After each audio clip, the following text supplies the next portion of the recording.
Venez à moi, vous qui peinez, vous qui ployez sous le fardeau, et moi je vous soulagerai. Vous dont on gère l'existence à coups de règles et de lois, vous dont on charge d'exigences en alourdissant le sabbat. Venez à moi, vous qui peinez, vous qui ployez sous le fardeau, et moi je vous soulagerai. Trouvez repos dans ma parole, en ne le cherchant plus ailleurs. Bonjour, bienvenue à chacun de vous. Comme vous le savez, ce matin, nous sommes appelés à vivre une liturgie de la parole sans l'Eucharistie.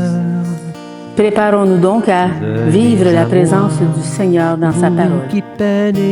L'Eucharistie est le centre même de la vie de l'Église. La liturgie de la parole sans l'Eucharistie soutient la volonté des fidèles de faire Église en demeurant des communautés vivantes. Qu'elles entretiennent et développent le goût de la Sainte Écriture.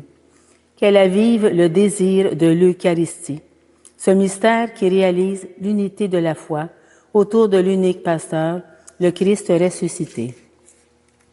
Nous aurons distribution de la communion avec des hosties déjà consacrées. Nous utilisons le prion en Église pour les prières et les lectures, mais la liturgie eucharistique est remplacée par une prière de louange. Levons-nous et accueillons le livre de la parole en écoutant ce chant de Robert Lebel.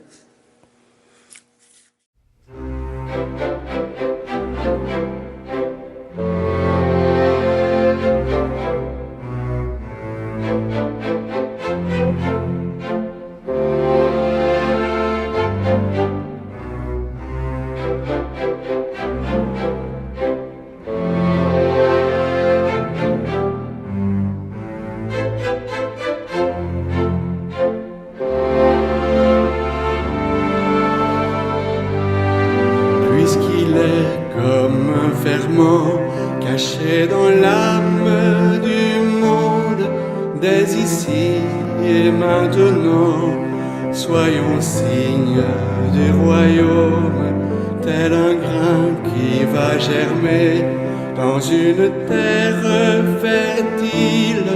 Tout l'amour qu'on a semé sera signe d'évangile. Devenons de plus en plus par notre vie chaque jour les signes de Jésus-Christ, des signes de son amour.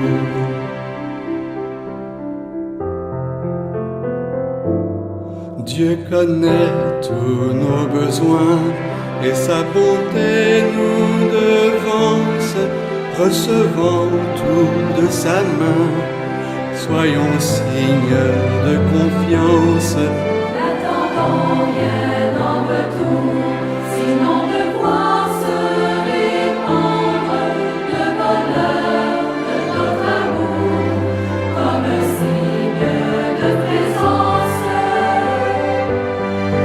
Devenons de plus en plus par notre vie de chaque jour les signes de Jésus-Christ,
Soyons signes qu'il est Père, nulle porte ni verrou. Ayons un cœur sans frontières, si l'amour est entre nous. Il est signe pour la terre.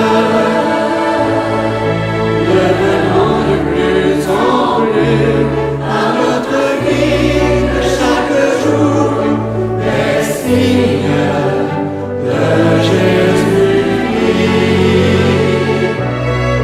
des signes de son amour.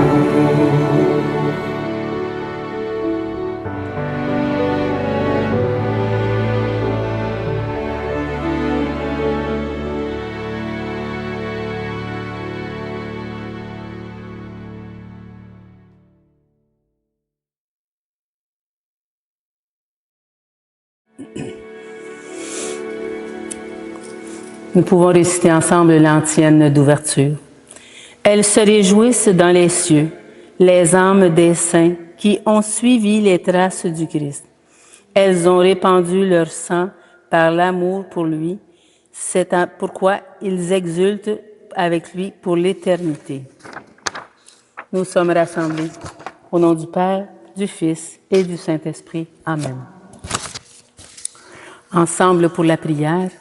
Seigneur Dieu, tu as donné à ton peuple, dans les bienheureux Corneille et Cyprien, des pasteurs dévoués et d'invincibles martyrs. Par leur intercession, fortifie notre courage et notre foi, et accorde-nous de travailler avec empressement à l'unité de l'Église. Par Jésus-Christ, ton Fils, notre Seigneur, qui vit et règne avec toi, dans l'unité du Saint-Esprit, Dieu, pour les siècles des siècles. Amen. Je vais prendre la préparation pénitentielle de dimanche. Tournés vers la croix du Christ, reconnaissons notre péché et confions-nous à l'amour miséricordieux du Seigneur. Seigneur Jésus, envoyé par le Père pour nous révéler son amour, prends pitié de nous. Prends pitié de nous. Ô Christ, venu non pas pour juger le monde, mais pour le sauver, prends pitié de nous. Prends pitié de nous.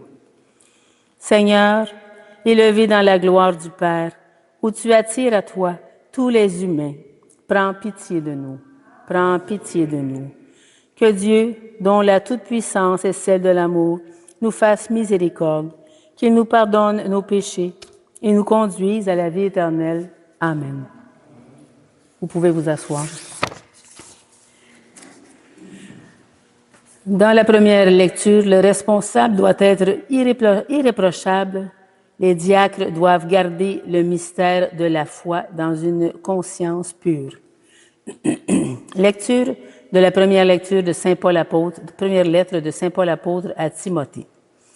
Bien-aimés, voici une parole digne de foi. Si quelqu'un aspire à la responsabilité d'une communauté, c'est une belle tâche qu'il désire.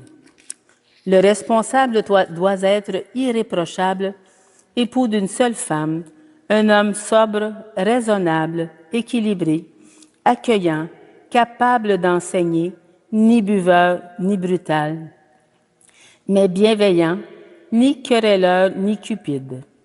Il faut qu'il dirige bien les gens de sa propre maison, qu'il obtienne de ses enfants l'obéissance et se fasse respecter. Car si quelqu'un ne sait pas diriger sa propre maison, comment pourrait-il prendre en charge une église de Dieu? Il ne doit pas être un nouveau converti, sinon, aveuglé par l'orgueil, il pourrait tomber sous la même condamnation que le diable. Il faut aussi que les gens du dehors portent sur lui un bon témoignage pour qu'il échappe au mépris des hommes et au piège du diable. Les diacres, eux aussi, doivent être dignes de respect, n'avoir qu'une parole, ne pas s'adonner à la boisson, refuser les profits malhonnêtes, garder le mystère de la foi dans une conscience pure. On les mettra d'abord à l'épreuve. Ensuite, s'il n'y a rien à leur reprocher, ils serviront comme diacres.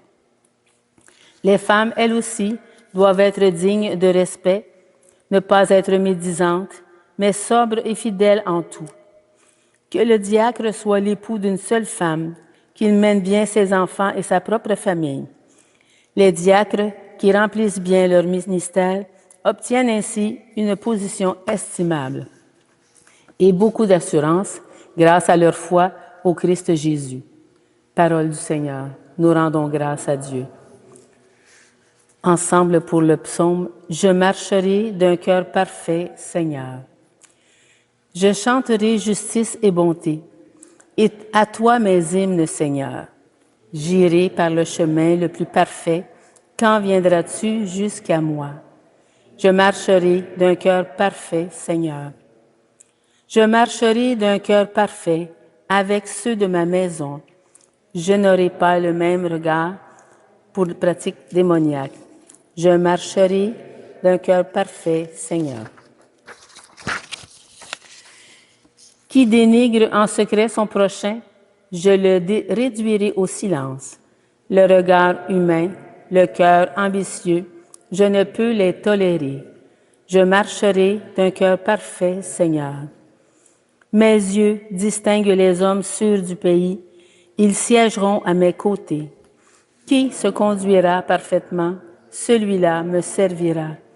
Je marcherai d'un cœur parfait, Seigneur. Jeune homme, je te l'ordonne, lève-toi. Acclamation. Alléluia, Alléluia, Alléluia, Alléluia.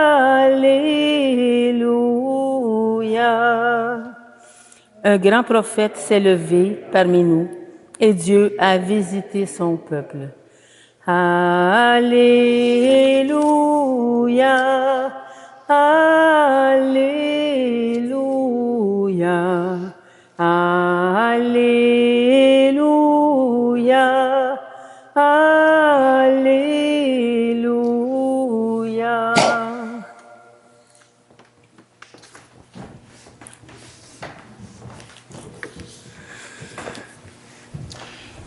L'Évangile de Jésus-Christ selon saint Luc. Gloire à toi, Seigneur. En ce temps-là, Jésus se rendit dans une ville appelée Naïm. Ses disciples faisaient route avec lui ainsi qu'une grande foule. Il arriva près de la porte de la ville au moment où on l'en apportait un mort pour l'enterrer. C'était un fils unique et sa mère était veuve. Une foule importante de la ville accompagnait cette femme. Et voyant celle-ci, le Seigneur fut saisi de compassion pour elle et lui dit, « Ne pleure pas. » Il s'approcha et toucha le cercueil. Les porteurs s'arrêtèrent et Jésus dit, « Jeune homme, je te l'ordonne, lève-toi. » Alors le mort se redressa et se mit à parler, et Jésus le rendit à sa mère. La crainte s'empara de tous, et ils rendaient gloire à Dieu en disant, « Un grand prophète s'est levé parmi nous, et Dieu a visité son peuple. » Cette parole sur Jésus se répandit dans la Judée tout entière et dans toute la région. Acclamons la parole de Dieu. Louange à toi, Seigneur Jésus.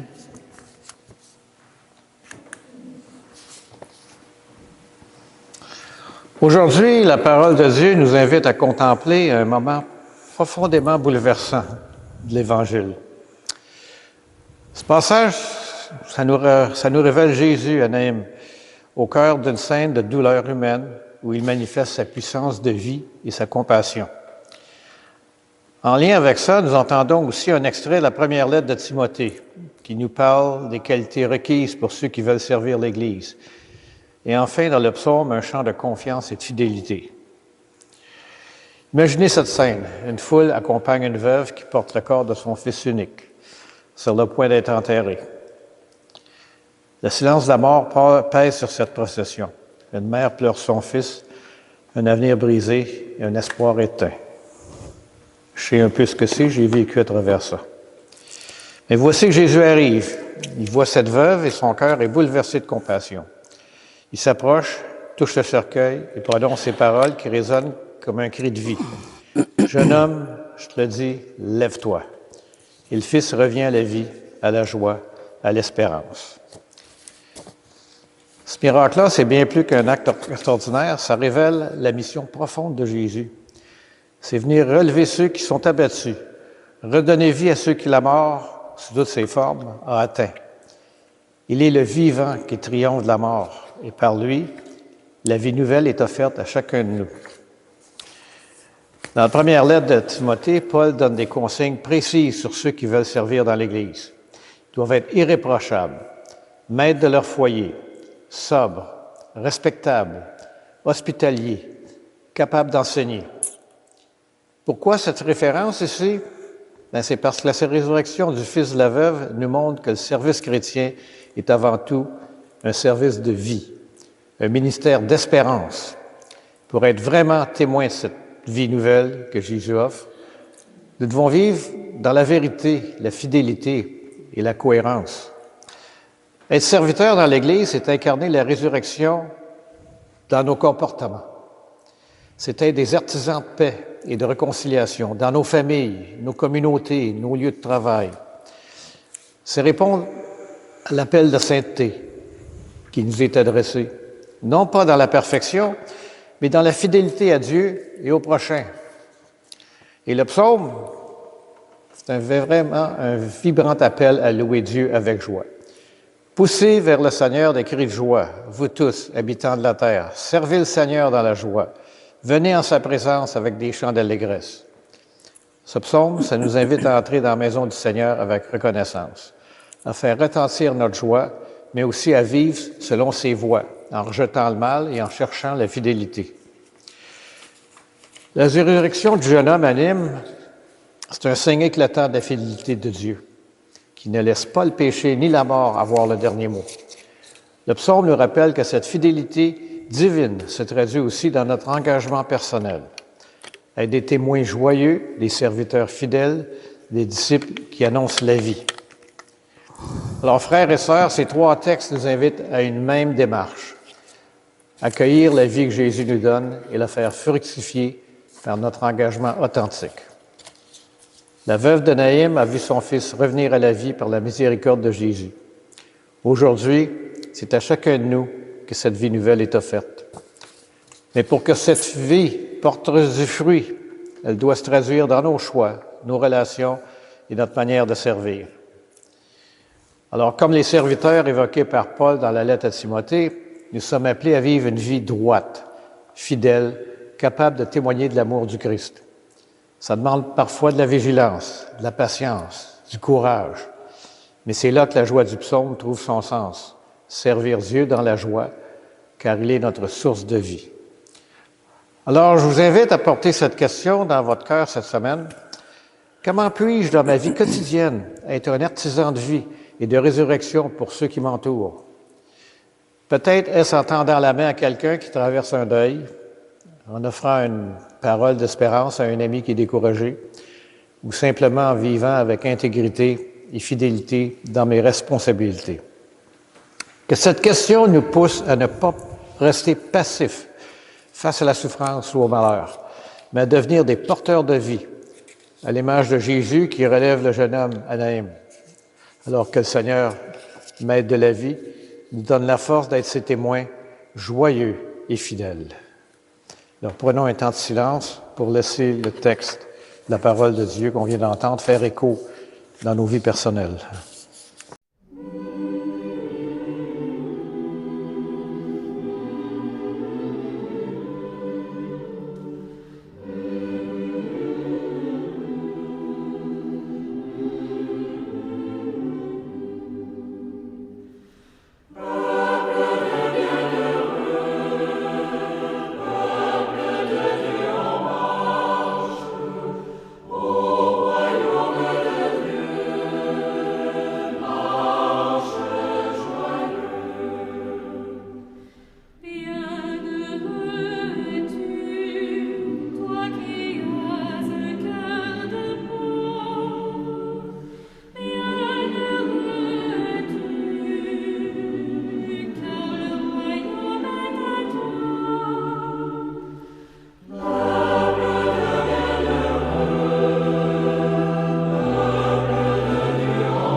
La prière de louange que nous allons entendre n'est pas dans le cœur en Église, mais entre chaque partie de la prière, nous dirons ensemble « Nous te louons ». Dieu notre Père, nous te louons, nous te bénissons. Au matin du monde, dans le jardin de la Genèse, tu cherchais l'homme et la femme, honteux de leurs péchés. Et déjà, ton cœur inventait la promesse qui allait ensemencer l'espérance d'un amour plus fort que tout péché et toute mort. Nous te louons. Dieu de tendresse et de pardon, tu as visité ton peuple. Tout au long de son histoire, tu ne l'as pas abandonné à sa perte. Tu as entendu le cri de sa peine et tu l'as délivré de ses esclavages. Tu l'appelles sans cesse pour lui prodiguer tendresse et amour. Nous te louons. Dieu, riche d'amour, ce n'est pas assez pour ton cœur de père que ce peuple ait lu. Tu as voulu prodiguer à toute l'humanité la richesse de ton amour. Alors tu as visité ton peuple, penché sur Marie, ta créature. Tu attendais le oui de la foi qu'il associait à ton œuvre de salut. Nous te louons. Dieu de tendresse, tu nous as visités en Jésus, ton Fils bien-aimé. Il est venu nous convier au banquet du royaume. Il est venu chez nous pour que nous renaissions à la vie. Il est venu nous redire ta tendresse et révéler ton visage de Père. Nous te louons. Dieu de vie, tu as relevé au matin de Pâques Jésus, ton Fils perdu dans la mort. Prince de la paix, il remet les péchés pour que tous les peuples chantent de joie tes merveilles. Nous te louons. Dieu de fidélité, tu visites encore ton peuple aujourd'hui. Tu rassembles en un seul corps, par la force de l'Esprit, tes enfants dispersés. Il manifeste ta tendresse aux plus pauvres et aux plus démunis, à ceux qui cherchent sans trouver, à ceux qui désespèrent, pour qu'un jour nous soyons tous réunis auprès de toi, Père, pour chanter notre allégresse avec Jésus, ton Fils, dans l'esprit d'amour. Nous te louons.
Unis dans le même esprit, nous pouvons chanter avec confiance cette prière que nous avons reçue du Sauveur.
Mais délivre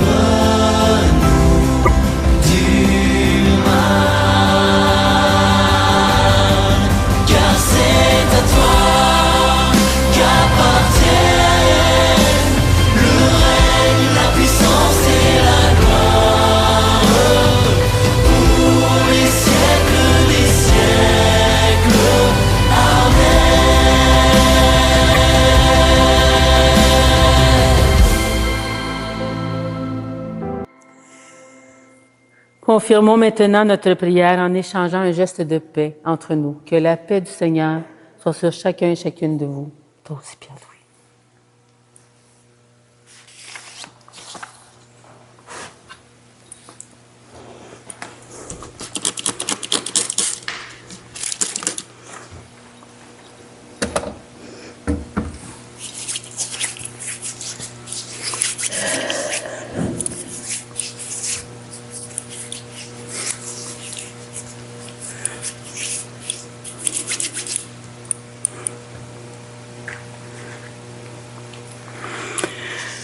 Après avoir reçu la parole de Dieu avec foi, partageons le corps du Christ. Que cette communion nous unisse à toute l'Église qui se rassemble à ce jour à travers le monde pour proclamer la mort et la résurrection de Christ. Il est l'agneau de Dieu, l'agneau véritable, l'agneau sans tache, celui qui enlève les péchés du monde. Seigneur, je ne suis pas digne de te recevoir, mais dis seulement une parole et je serai guéri.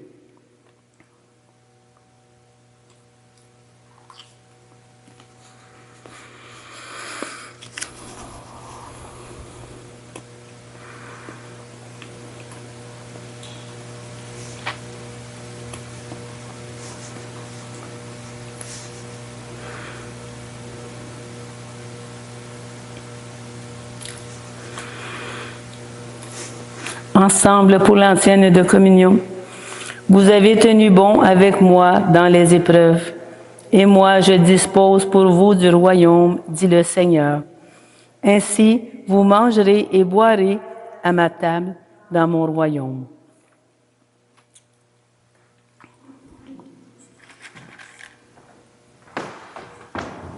Le corps du Christ, Pierre-Louis. Amen.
Pouvons réciter ensemble la prière après la communion. Par les mystères auxquels nous avons communié, nous te supplions, Seigneur. Puissions-nous, à l'exemple des bienheureux martyrs Corneille et Cyprien, être forts de la force de ton esprit, afin de rendre témoignage à la vérité de l'Évangile par le Christ notre Seigneur. Amen. Que le Seigneur nous bénisse et nous garde, qu'il fasse resplendir sur nous son visage et nous accorde sa grâce, et que Dieu Tout-Puissant d'amour nous bénisse, le Père, le Fils et le Saint-Esprit. Amen. Allons dans la paix proclamer l'Évangile du Christ. Nous rendons grâce à Dieu. Bonne journée à chacun de vous. Union de prière, toute la semaine, tout le temps. Bonne journée.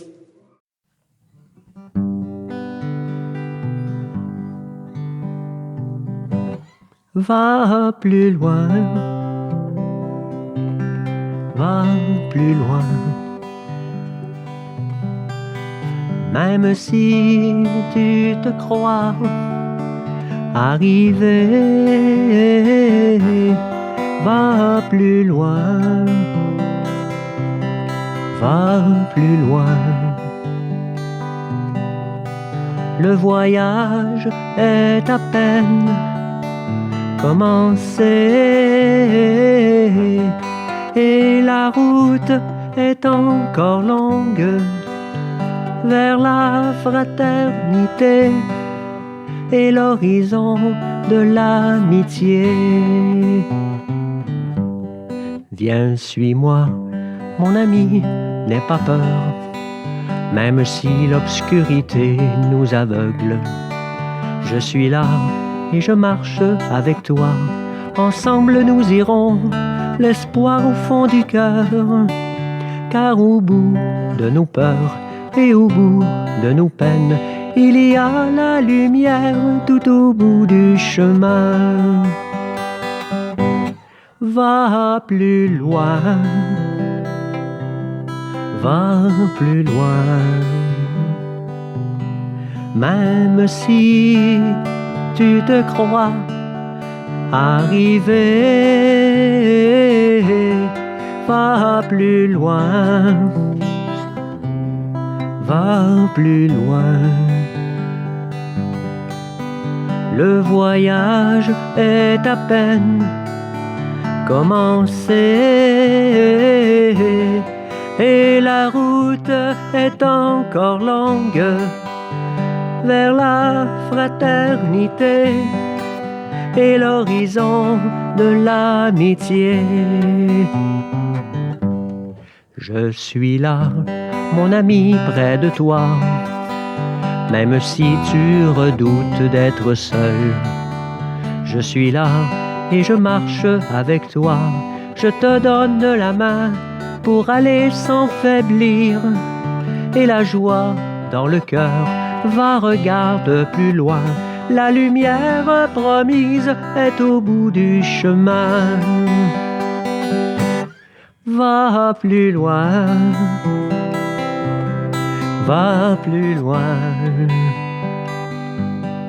Même si tu te crois arrivé, va plus loin, va plus loin. Le voyage est à peine commencé et la route est encore longue vers la fraternité et l'horizon de l'amitié.